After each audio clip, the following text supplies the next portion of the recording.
Miscellaneous Writings. Book 6. Each Member a Help or a Hindrance, which? By Charles Henry Mackintosh, better known as CHM. A question for all in the assembly. Of the many favors conferred upon us by our ever-gracious Lord, one of the very highest is the privilege of being present in the assembly of His beloved people, where He has recorded His name. We may assert with all possible confidence that every true lover of Christ will delight to be found where he has promised to be. Whatever may be the special character of the meeting, whether it be round the Lord's table, to show forth His death, or round the Word, to learn His mind, or round the mercy seat, to tell Him our need, and draw from His exhaustless treasury, every devoted heart will long to be there. And we may rest assured that anyone who wilfully neglects the assembly is in a cold, dead, dangerous state of soul. To neglect the assembling of ourselves is to take the first step on the inclined plane that leads down to the total abandonment of Christ and His precious interests. See Hebrews 10 verses 25 through 27. And here, at the very outset, we would remind the reader that the object of this brief paper is not to discuss the oft-raised question, how are we to know what meeting to go to?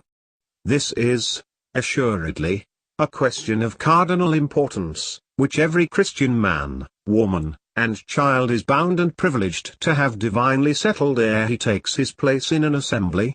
To go to a meeting without knowing the ground on which such meeting is gathered, is to act in ignorance or indifference wholly incompatible with the fear of the Lord and the love of His word. But we repeat, this question is not now before us. We are not occupied with the ground of the meeting, but with our state and conduct on the ground, a question, surely, of vast moral importance to every soul professing to be gathered in or to the name of Him who is holy and true. In a word, our thesis is distinctly stated at the head of this article. We assume that the reader is clear as to the ground of the assembly, and hence our immediate business with him just now is to raise the solemn question in his heart and conscience, am I a help, or a hindrance, to the assembly? That each individual member is either the one or the other is as clear as it is weighty and practical. If the reader will just open his Bible, and read, thoughtfully and prayerfully, 1 Corinthians 12, he will find most clearly established the great practical truth that each member of the body exerts an influence on all the rest, just as, in the human body, if there be anything wrong with the very feeblest and most obscure member, all the members feel it, through the head. If there be a broken nail, or broken tooth, a foot out of joint, any limb, muscle or nerve out of order, it is a hindrance to the whole body. Thus it is in the Church of God, the body of Christ, if one member suffer, all the members suffer with it, or if one member be honored, all the members rejoice with it. The state of each member affects the whole body. Hence it follows that each member is either a help or a hindrance to all. What a profound truth! Yes, and it is as practical as it is profound. Be it remembered that the Apostle is not speaking of any mere local assembly, but of the whole body, of which, no doubt, each particular assembly ought to be the local expression. Thus he says, in addressing the assembly at Corinth, now ye are the body of Christ, and members in particular. True, there were other assemblies, and had the Apostle been addressing any of them on the same subject, he would have used the same language. For what was true of each was true of all, and what was true of the whole was true of each local expression. Nothing can be clearer, nothing simpler, nothing more deeply practical. The whole subject furnishes three most precious and powerful motives for a holy, earnest, devoted life, namely, first, that we may not dishonor the head to whom we are united; secondly, that we may not grieve the Holy Spirit by whom we are united; and, thirdly, that we may not injure the members with whom we are united. Can anything exceed the moral power of such motives as these? Oh, that they were more fully realized among God's beloved people. It is one thing to hold and teach the doctrine of the unity of the body, and quite another thing to enter into and exhibit its holy formative power. Alas, the poor human intellect may discuss and traffic in the highest truths, while the heart, the conscience and the life have never felt their holy influence. This is a most solemn consideration for every one. May we ponder it in our hearts, and may it tell upon our whole life and character. May the truth of the one body be a grand moral reality to every member of that body on the face of the earth.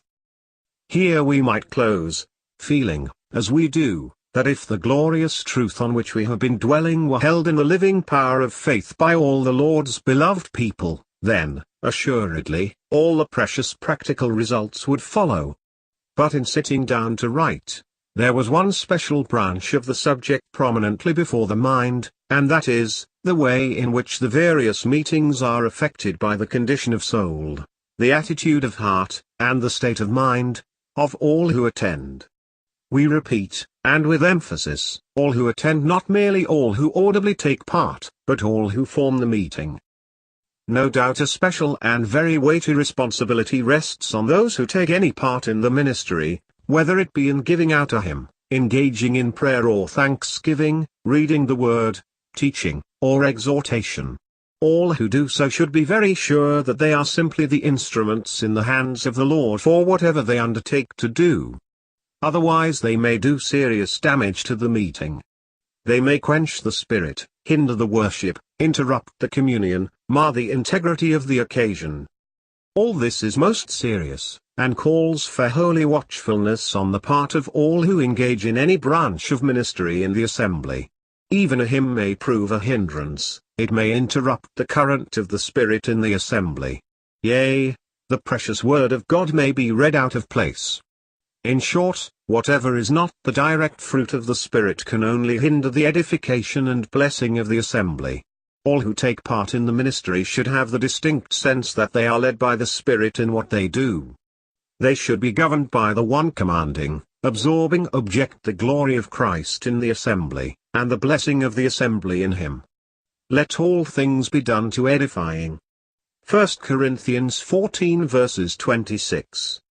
If it be not thus, they had better be quiet, and wait on the Lord. They will render more glory to Christ and more blessing to the assembly by quiet waiting than by restless action and unprofitable talking. But while feeling and owning the gravity of all that has to be said in reference to the holy responsibility of all who minister in the assembly, we are thoroughly persuaded that the tone, character, and general effect of public meetings are very intimately connected with the moral and spiritual condition of all. It is this, we confess, that weighs upon the heart, and leads us to pen this brief address to every assembly under the sun. Every soul in the meeting is either a help or a hindrance, a contributor or a waster. All who attend in a devout, earnest, loving spirit, who come simply to meet the Lord himself, who flock to the assembly as the place where his precious name is recorded, who delight to be there because he is there, all such are a real help and blessing to a meeting. May God increase their number? If all assemblies were made up of such blessed elements, what a different tale would have to be told.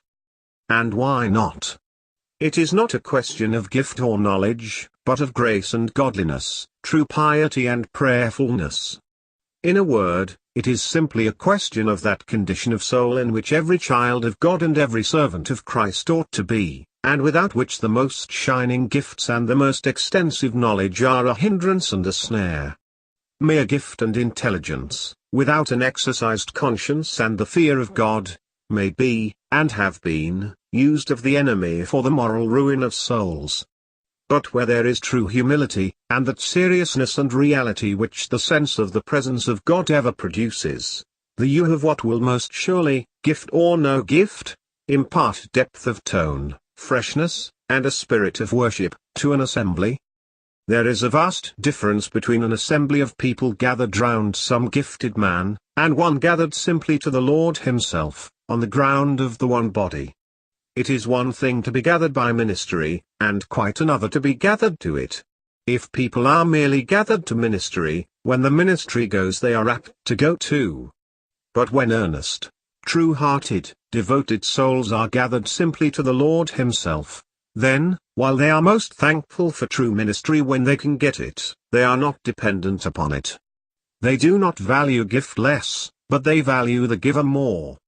They are thankful for the streams, but they depend only upon the fountain. It will invariably be found that those who can do best without ministry, value it most when they get it. In a word, they give it its true place.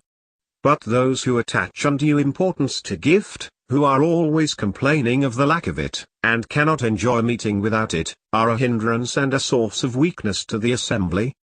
Alas! There are other hindrances and sources of weakness which demand the serious consideration of all. We should, each one of us, as we take our places in the assembly, honestly put the question to our hearts: am I a help, or a hindrance, a contributor, or a waster? If we come in a cold, hard, careless state of soul, come in a merely formal manner, unjudged, unexercised, unbroken, in a fault-finding, murmuring, complaining spirit, judging everything and everybody except ourselves, then, most assuredly, we are a serious hindrance to the blessing, the profit and the happiness of the meeting. We are the broken nail, the broken tooth, or the foot out of joint. How sorrowful, how humiliating, how terrible is all this! May we watch against it, pray against it, firmly disallow it.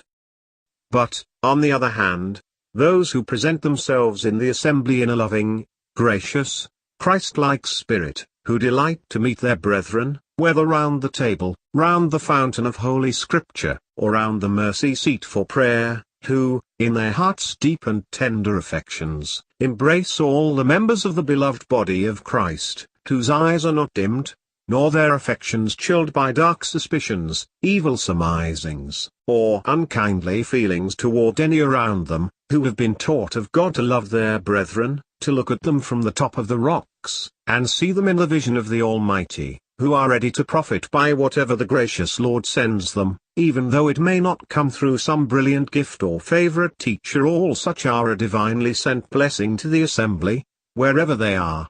Again we say, with a full heart, may God add to their number? If all assemblies were composed of such, it would be the very atmosphere of heaven itself. The name of Jesus would be as ointment poured forth, every eye would be fixed on him, every heart absorbed with him, and there would be a more powerful testimony to his name and presence in our midst than could be rendered by the most brilliant gift. May the gracious Lord pour out his blessing upon all his assemblies throughout the whole earth. May he deliver them from every hindrance, every weight, every stumbling block, every root of bitterness. May the hearts of all be knit together in sweet confidence and true brotherly love.